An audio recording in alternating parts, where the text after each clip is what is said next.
కుదిరిందనేది సంస్కారం కోసం చెప్పను. యెస్. నేను యెస్. నమ్ముతాను దాన్ని. త్రికరణ శుద్ధిగా నమ్ముతాను. అందువల్ల కుదిరిందేమో అని నా భావన. ఓకే. చాలా హిట్ సాంగ్స్ ఉన్నాయి. అయితే ఈ రీసెంట్ టైమ్‌లో చాలా మందికున్న ఒక చిన్న డౌట్ అండి.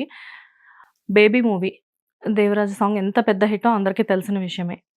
కానీ ఆ సాంగ్‌కి నేషనల్ అవార్డ్ ఎందుకు రాలేదు అని చెప్పేసి ఈ మధ్య కాలంలో నేషనల్ అవార్డ్ వచ్చిన అయ్యయ్యో! సాంగ్ కింద ఎంతో మంది కామెంట్స్ పెట్టారు. అయ్యయ్యయ్యో! సో దీని గురించి మీరు ఎందుకు రాలేదు అనే దాని గురించి అసలు ఎప్పుడు మాట్లాడొద్దండి. యాక్చువల్లీ చాలా సంతోషకరమైన విషయం ఏమిటంటే, కాసాల శ్యామనకొచ్చింది. అది ఐ రియల్లీ అంటే ఒక మట్టి వాసన ఉన్న పాటకొచ్చింది. ఆ పాట రావటం కూడా ఒక మట్టి వాసన ఉన్న పాట.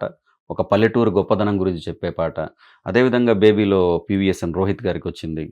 మన నాకు తెలిసి మిత్రుడు సురేష్ బనిశెట్టి రాసినట్టున్నాడు పాట. ఆ పాటకు అద్భుతమైనటువంటి ఇదొచ్చింది. ప్రతి పాటకి అర్హత ఉందండి. రిలీజ్ అయ్యే ప్రతి పాటకి నేషనల్ అవార్డుకి వచ్చినటువంటి అర్హత ఉండొచ్చు. కానీ వాళ్ళు ఏ దానికైతే అర్హత ఉందని భావిస్తారో దానికే ఇస్తారు. అర్హత అనేది మీకు తెలుసు కదా, వ్యక్తిగత అభిరుచి. యెస్. వ్యక్తిగత అభిరుచి. ఎందుకంటే ఆది కావ్యం అని మనం ఎందుకు రామాయణాన్ని అంటాం? ఆది కావ్యం అని ఎవరైతే ప్రవచించారో వారి అభిరుచికి అది రామాయణం ఆది కావ్యం. హ్మ్. సో అంత మాత్రాన ఆది కావ్యం ఇది కాబట్టి ఇంక మిగతాయన్ని తృణీకరణ అంటే అట్లా కాదు.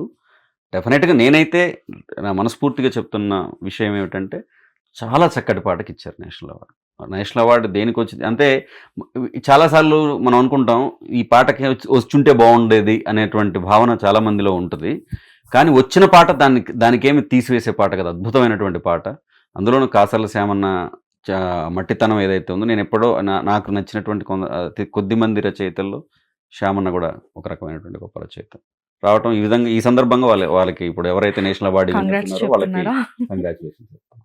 ఫైన్. ఏదైనా కానీ భలే చక్కగా తప్పించుకుంటారండి. ఏదైనా క్వెషన్ అడిగితే దానికి ఏదో ఒక ఆన్సర్ చెప్పేసేసి, నేనేమో ఏదో వ్యూస్ కోసం కొంచెం కాంట్రోవర్షియల్ చేద్దాము అని చెప్పేసి నేను అనుకుంటాను. మీరు మాత్రం మీ ఇంటర్వ్యూస్‌లో అసలు మీరు ఆ ఛాన్స్ ఇవ్వరుగా? కాంట్రవర్సీ అనేది ఉంటే అది ఆటోమేటిక్గా వచ్చేసి, ఇందాక మీరు తెలుగుదేశం గురించి అడిగారు, అది కాంట్రవర్సీ కదండి.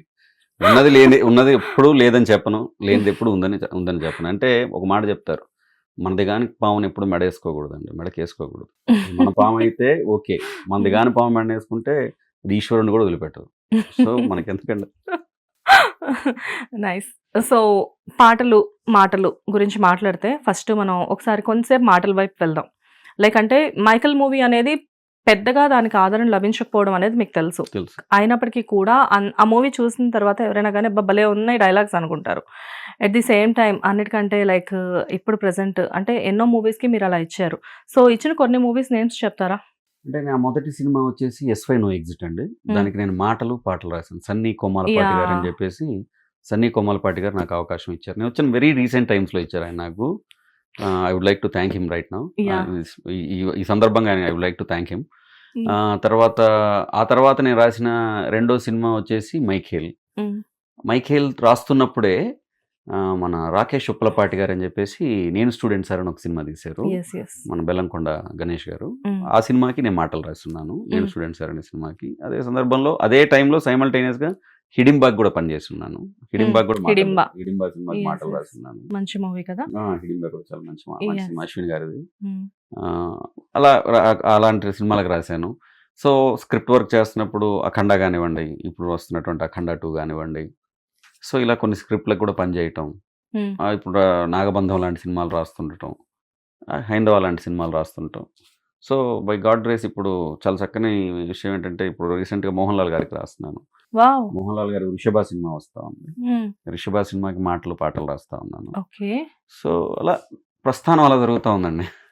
రైట్. సో ఎలా ఉండబోతుంది? అంటే ఆల్రెడీ 'అఖండ' అనేది మేము చూసాము. చాలా ఎంజాయ్ చేసాము. అసలు ఒకటే మూవీ అన్నట్లు ఉంటది మూవీ అది. And even dialogues also. So అందులో మీ పాత్ర కూడా ఉందని మాకు తెలుసు.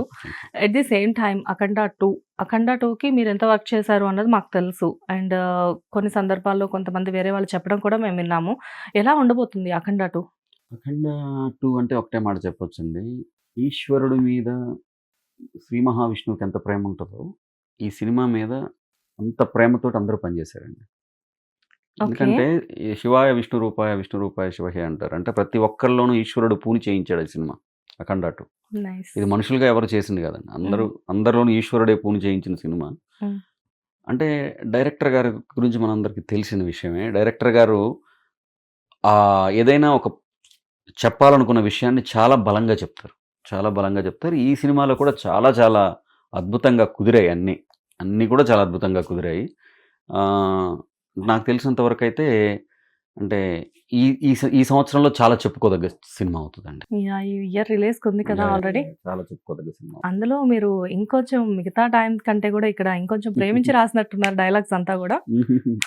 అలా అని కాదండి. అంటే అవకాశం బికాజ్ ఉంది. ఏంటంటే ఇటు చూస్తేనేమో మీ గురువు గారు బోయపాటి గారు అండ్ అటు చూస్తేనేమో మీ మీ ఫేవరెట్ హీరో ఉన్నారు. సో మేబీ ఈ కాంబినేషన్ అనేది రియల్లీ మీకు చాలా ఇష్టమైన కాంబినేషన్ కదా. సో ఏదైనా ప్రత్యేకత ఉందా చెప్పేసి అడుగుతున్నాను అందుకే. అంటే ఏం లేదండి. ఇప్పుడు బోయపాటి గారు అనే వారు నన్ను ఇండస్ట్రీకి తీసుకొచ్చి నాకు ఇంతటి స్థానాన్ని ఇచ్చారు. సో ఆయన ఒక అవకాశం ఇచ్చినప్పుడు అందరిది డెఫినెట్గా ఏ సినిమా అయినా అలాగే ప్రయత్నిస్తాము. దీంట్లో ఏంటంటే ఆ ప్రయత్నించడానికి ఎక్కువ దూరం ప్రయాణం చేసే అవకాశం ఉంది ఈ సినిమాలో. ఓకే. సో ప్రయాణం ఎక్కువ ఉండటం వల్ల ఫలితం కూడా ఎప్పుడు ఎక్కువగా ఉంటుంది డెఫినెట్గా. చాలా బాగా కుదిరిందండి. నేను చెప్తున్నాను కదా, చాలా కాలం మాట్లాడుకునే సినిమా అవుతుందండి. అది మాత్రం నేను ఘంటాపదంగా చెప్పలేదు. ఆల్రెడీ అప్పుడొచ్చిన అఖండ గురించి ఇప్పటికీ మనం మాట్లాడుకుంటూ ఉన్నాము. సో ఈ అఖండ గురించి ఇంకెంతకాలం మాట్లాడుకుంటాం అనేది చూడాలి. అదండి సీక్వెల్ ఎప్పుడు కూడా సీక్వెల్ ఇంకొక మెట్టు ఎక్కే విధంగా ఉండాలంటారు కదండి. ఈ Yes. సినిమా 10 మెట్లు ఎక్కిన పైన ఉంటుందండి. Wow. చాలా బాగా కుదిరింది. సో డైలాగ్స్ అంతా కూడా వండర్ఫుల్ గా ఇచ్చానని చెప్తారు. నేను ఒక్కడనేమి ఇవ్వలేదు కానీ అంటే ఎలా ఉంటుందంటే అండి, అందరం కలిసి సమిష్టి కృషి ఇందులో ఎలా ఉంటుందంటే సమిష్టిగా అందరం కలిసి పనిచేసాం. సమిష్టిగా నేను సైతం ఇందాక చెప్పినట్టు నేను సైతం ప్రపంచాగ్నికి అన్నట్లు మన ప్రయత్నం మనం ఖచ్చితంగా చేసాం. డెఫినెట్గా నిలబడిపోయే మాటలు అయితే వింటారండి. ఓకే. సో మేము కూడా చాలా ఎదురు చూస్తున్నాం ఎప్పుడు రిలీజ్ అవుతుంది అఖండ, ఎప్పుడు వెళ్ళి చూద్దాం థియేటర్స్కి అని చెప్పేసి. అండ్ రిలీజ్కి ఉన్న మూవీస్లో లైక్ అంటే మీరు డైలాగ్స్ ఇచ్చిన మూవీస్లో ఇంకొకటి చెప్పాలి అంటే నాగబంధం మూవీ ఒకటి అవుతుంది. ఎట్ ది సేమ్ టైం బెల్లం బాబుది హైందవ మూవీ ఒకటి రెడీగా ఉంది. సో హైందవ ఎలా ఉండబోతుంది? హైందవ చాలా మంచి సినిమా అండి. అంటే అంటే ప్రజెంట్ చూసుకుంటే లుధీర్ గారు అని చెప్పేసి డైరెక్టర్ గారు లుధీర్ గారు చాలా చక్కగా రాశారు. ఆయనే మ్యాక్సిమం రాశారు. నేను ఏదో నా వంతు హిట్ టీవీ యాప్ ఇందులో short news, live news, entertainment shows, movies, digital magazines తో పాటు మీ జిల్లా వార్తలను కూడా ఫ్రీగా చూడొచ్చు.